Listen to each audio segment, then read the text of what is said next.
Ladies and gentlemen, it is with great honor that we present to you Les Brown.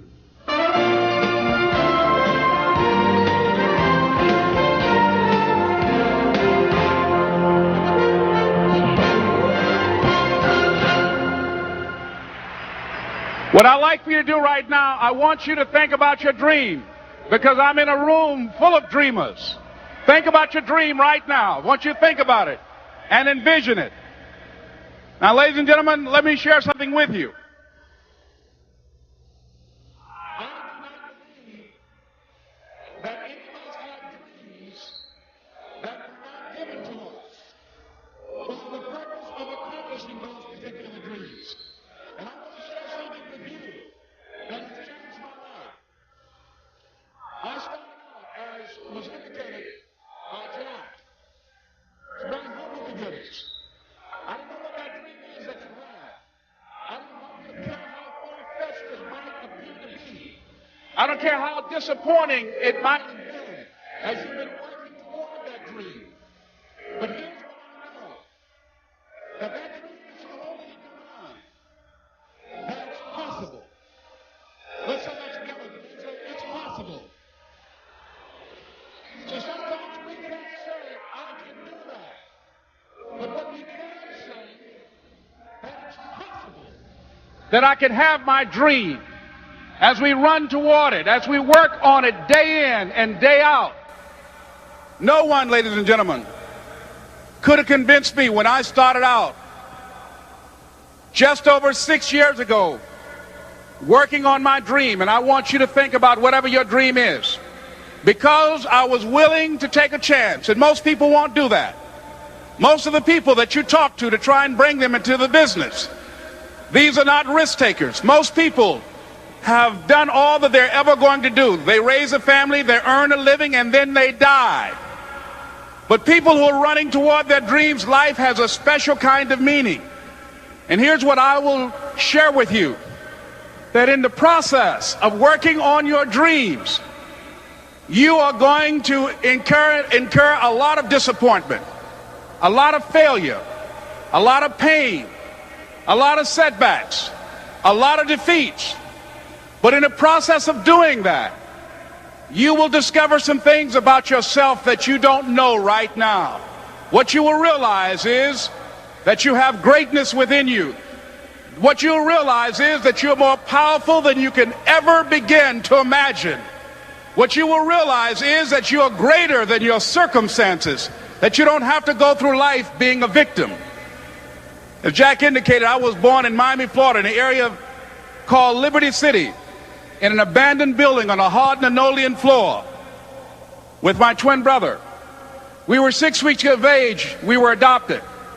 When I was in 5th grade, I was identified as EMR, labeled educable, mentally retarded, put back from the 5th grade into the 4th grade, and stayed in that category until I got out of high school. I don't have any college training, but I met a high school teacher who one day changed my life. I was waiting on another student, and when he came in, he said to me, "Young man, go to the board and write what I'm about to tell you." And I said, I can't do that, sir. He said, "Why not?" I said, "I'm not one of your students." He said, "It doesn't matter. Follow my directions now." I said, "I can't do that, sir." He said, "Why not?" I said, "Because I'm educable, mentally retarded." And he came from behind his desk and he looked at me. He said, "Don't ever say that again. Someone's opinion of you does not have to become your reality."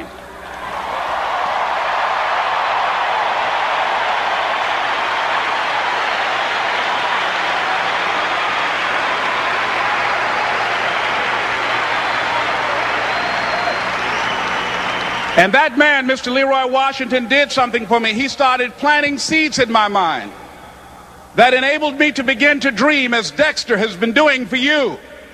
And ladies and gentlemen, I started working on my dream. And most people don't work on their dreams. Why?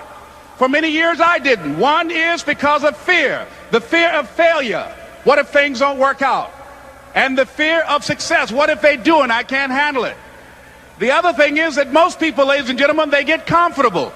They stop growing, they stop working on themselves, they stop stretching, they stop pushing themselves, And they end up becoming very cynical about life, and they throw in the towel on themselves, on their families, and on their dreams.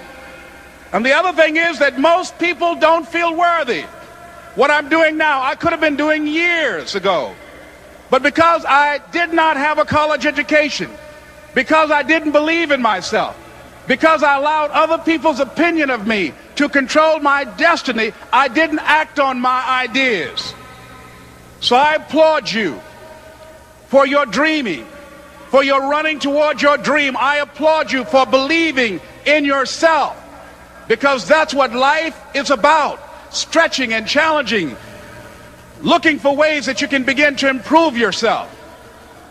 And ladies and gentlemen, as a result of stretching out, of acting on my dream, and I don't know what that dream is for you, I can tell you that it's possible. No one could have convinced me that after just over 6 years, I will have my own book entitled Live Your Dreams. Just over 6 years, I will have 5 specials on public television. Just over 6 years, I've done motivational speaking for AT&T, Procter & Gamble, McDonald's Corporation, Xerox, IBM. Just over 6 years. I will now have my own talk show that will premiere on Monday, Labor Day. I'm saying to you, your dream is possible. Your dream is possible. But not only is it important that you believe and begin to know that it's possible for you to live your dream as you run toward it, but I've done something that I want to share with you called Choosing Your Future. In fact, I've developed a set of tapes talking about how to begin to create your own reality by choosing your future. And not only is it important for you to know it's possible for you to choose your future, but it's necessary that you work on yourself, that you develop yourself. It's necessary that you get the energy drainers out of your life, people who don't want anything, people who are not striving, people who are not challenging themselves, people who aren't growing, people who have stopped dreaming. It's necessary that you align yourself with people and attract people into your business who are hungry, people who are unstoppable and unreasonable, people who are refusing to leave life just as it is and who want more. My mother used to say, birds of a feather flock together. If you run around with losers, you will end up a loser. It's necessary that you get the losers out of your life if you want to live your dream.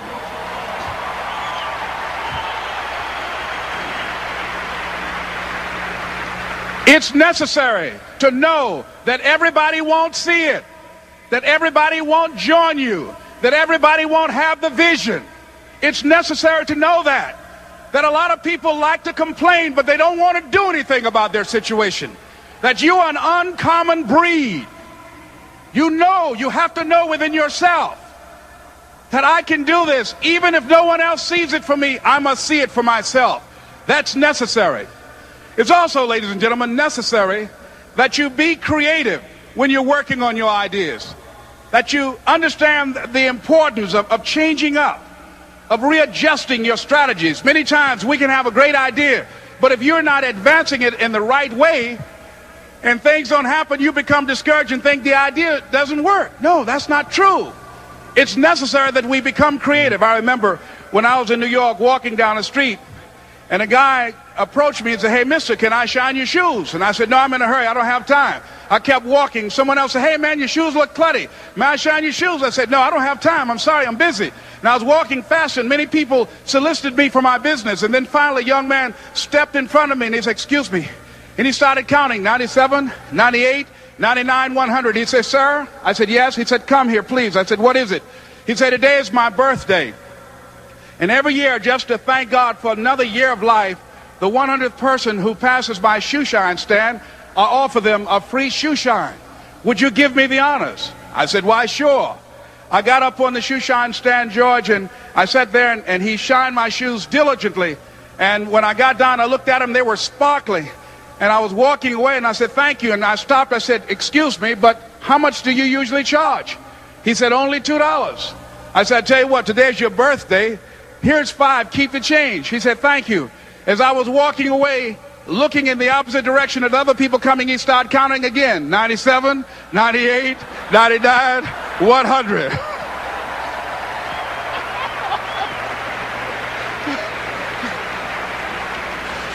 It's necessary that you be flexible, that you are always thinking of how can I improve this better.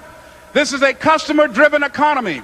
It's necessary for you to always explore various ways in which you can improve the quality of service that you're providing for the people in your organization. I remember something, a major company had talked about the extra value service they were providing for their customers. And the lady who had the news conference summarized it this way. She said, it's not our intention to satisfy our customers or to please our customers. Our intention is to amaze them. It's necessary, if you're going to compete today, that you look for ways to amaze your customers by being one of those individuals that keep your commitments, that keep your word, that's relentless. It's necessary as you work with the people that you bring into your organization, that they see that you are a good example of a person to work with, because you model integrity and determination and ambition and truth and honesty and the way in which you conduct business. The next step is, that is you. That is you. That no one can do it for you but you. And even though you face disappointments, even though you will experience some setbacks, it goes with the territory. You must understand that. I remember I was playing a game with my 9-year-old son, John Leslie, and I beat him 10 straight games in a game called Connect 4. And finally, I said, John Leslie, I'm bored. I don't want to play you anymore. And I got up. I said, I'm ready to go to sleep now. And repeat out to me, please. Let's say this together. It's not over until I win. John Leslie said, no, you can't go now, Dad. I said, why? He said, it's not over until I win. That was his attitude.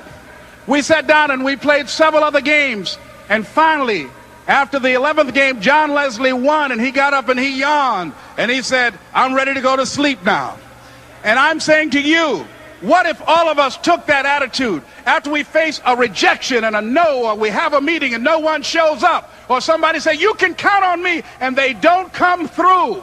What if we have that kind of attitude? The car's repossessed. Nobody believes in you. You've lost again and again and again. The lights are cut off, but you're still looking at your dream, reviewing it every day, and say to yourself, it's not over until I win.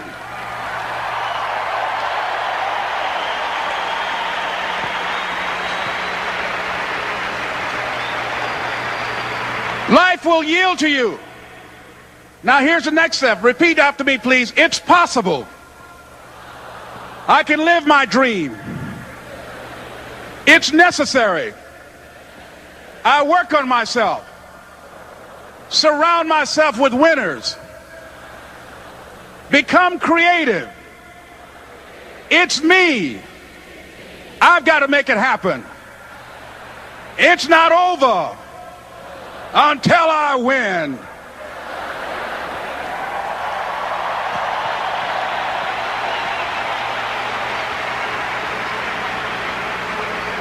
The next thing that's important to know, yes, it's possible that you can choose your future and direct the course of your life as you run toward your dream. It's necessary that you have goals, that you write those goals down, that you plan, that you think constantly of how you can begin to improve what it is that you're doing. If it's your presentations, if it's your recruiting skills, whatever that is, it's also necessary that you look for ways to always find a way to pull it out when everybody else thinks that you're defeated. That you've got to take personal responsibility to know that in order to become successful, you've got to make it your personal business to do it. But the next thing, ladies and gentlemen, I want to share with you that some of you already know that it's hard. It's not easy. It's hard changing your life. It was hard when just over 3 years ago in the Penobscot building in Detroit, Michigan, where I was operating my business, and I fell on some hard times, and I was sleeping in my office. It was hard coming into the lobby, and the security said, excuse me, Mr. Brown, can we see you for a moment? And I said, yes. And I walked up to the counter, and he gave me an envelope. And he said, would you mind reading it here? And I opened the envelope, and the envelope was from management that said, this is an office tower. It's not a hotel. please do not sleep in your office. And I said, excuse me, sir. I said, I just work long hours in creating my business. I'm an entrepreneur. And right now things are bad for me, but they're not going to be this way always. And I just asked for the opportunity to continue to operate like I'm doing. I'm not trying to make this my home. And it was hard coming through the lobby. And sometimes they would laugh. There's a guy talking about becoming successful. And look at him. He's bathing in the bathroom upstairs on the 21st floor. He sleeps on the floor. Him and two other dreamers up there. Look at him. It was hard, ladies and gentlemen, coming to speak to people. And I was facing financial difficulties in my own life. I was behind on my bills and my dreams, and I'm saying to them, you can live your dream. It was hard, ladies and gentlemen. It was very difficult to pick myself up each day believing that I could do it. There were times that I doubted myself. I said, God, why is this happening to me? I'm just trying to take care of my children and my mother. I'm not trying to steal or rob from anybody. Why did this have to happen to me? It was very hard. And here's what I want to say to you. For those of you that have experienced some hardships, don't give up on your dream. No one could have convinced me by holding on, by continuing to push forward, by continuing to run toward my dream, that one day I would have my own talk show. It's a long shot, ladies and gentlemen, from Liberty City, an abandoned building on a floor, never knowing my mother or father. It's a long shot. Being here with you today in this dome in Atlanta, it's a long shot. No college training, labeled educable, mentally retarded, but I kept running toward my dream.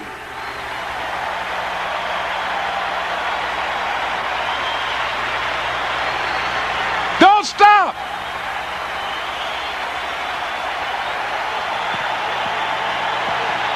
Don't stop.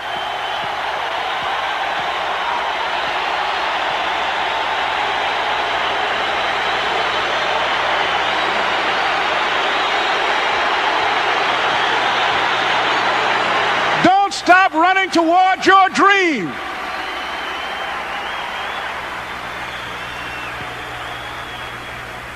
It's very important as you hold on to that dream. There are moments when you're going to doubt yourself. There are rough times are going to come, but they have not come to stay. They have come to pass. It's very important for you to know that. Don't say I'm having a bad day. Say I'm having a character building day.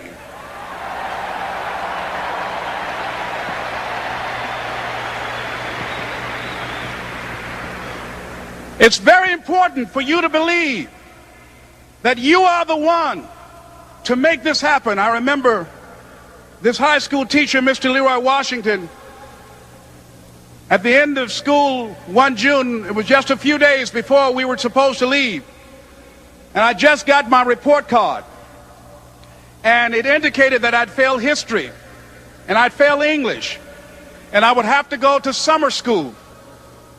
And I was feeling within myself that I was a failure, that I'm slower than most people in getting paperwork, and I was feeling down on myself and very negative.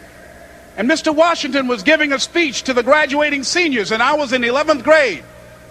And even though I wasn't supposed to be in there, I went in there because the speech he was giving, that speech was for me. And as he talked, my heart began to beat fast. Tears began to run down my eyes, and I was in the back just listening to him, because he said, and he was a very dramatic man. I still talk to him to this day. He said, as graduating seniors of Booker T. Washington High School, I want you to know that you're blessed and highly favored, and that as you go toward the future, begin to know that you have greatness within you. And if just one of you here begin to envision yourselves as being blessed and highly favored to reach your goals, if just one of you capture the essence of what that means, that you have greatness within you and a responsibility to manifest that greatness, that you can make your parents proud, you can make your school proud, you can touch millions of people's lives, and the world will never be the same again because you came this way. And the students gave him a rousing standing ovation. And as he left the auditorium, I ran down the steps and I caught him in the parking lot. I said, "Mr. Washington?" He said, "Yes." I said, "Do you remember me, sir?" He said, "No." I said, "My name is Leslie Brown. My mother, she works in the cafeteria here. I'm one of the twins, Leslie and Wesley." I said, "Mr. Washington, but you know, I got these big dreams. I like talking to people. I love people." I said, I want to work with people, and I got this dream of buying my mama a home. Could I do that, Mr. Washington?" He said, "It's possible, Mr. Brown." And as he walked away, I called him again. I said, "Mr. Washington?" He said, "What do you want now?" I said, "I'm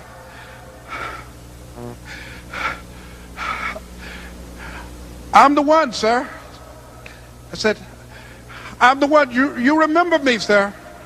I'm Miss Mamie Brown's boy. I'm the one. I'm the one."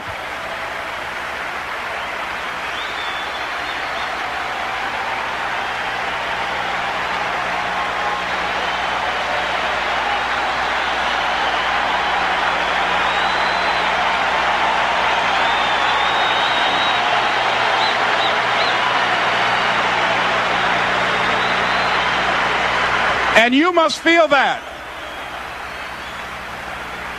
why you're here, because you are the one. And I remember when PBS first played one of my specials called "You Deserve" one Sunday afternoon in Miami, Florida.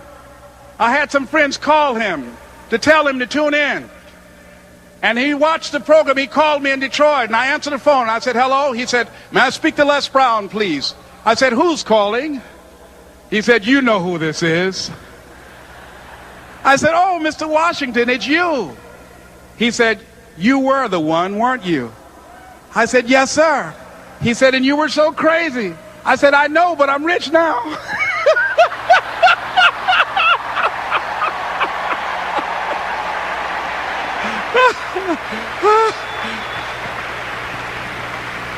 Ladies and gentlemen, it's not going to be easy. It was hard laying on the floor of the Penobscot building, looking out of the window, daydreaming, saying, "Les, can you do this? Can you make this happen?" I used to listen to tapes day in and day out about "See You at the Top," my great friend Zig and Dennis Waitley and different other motivational speakers, and Dr. Norman Vincent Peale. And Dexter saying, "Don't let nobody steal your dream." I used to ask myself, can I do this? And something said within me, "You're the one. You're the one." And let me tell you something, ladies and gentlemen. While you're here, and before you go back home to your respective cities and communities, write down at least 5 reasons on why you deserve your dream, on why you won't give up, what's going to make you unstoppable, why you must be unreasonable, because logical, practical thinking says you can't do it today. But if you want to produce unreasonable results in your life, like living your dream and taking charge of your destiny, you've got to be an unreasonable person. You've got to be an uncommon person. So write down the reasons of why you're here. My first major goal was to buy my mother a home. And let me tell you something, ladies and gentlemen. What will reasons do, Les? Nietzsche said, if you know the why for doing, you can endure almost anyhow. What do you mean by that? If you know why you're doing something, when the hard times come, and they're going to come, when the disappointments and the rejections come, and they're going to come by the truckloads, your reasons will be your rod and staff to comfort you, to pick you up. Once again, I got a saying on one of my tapes: if life knocks you down, try and land on your back, because if you can look up, you can get up. Let your reasons get you back up.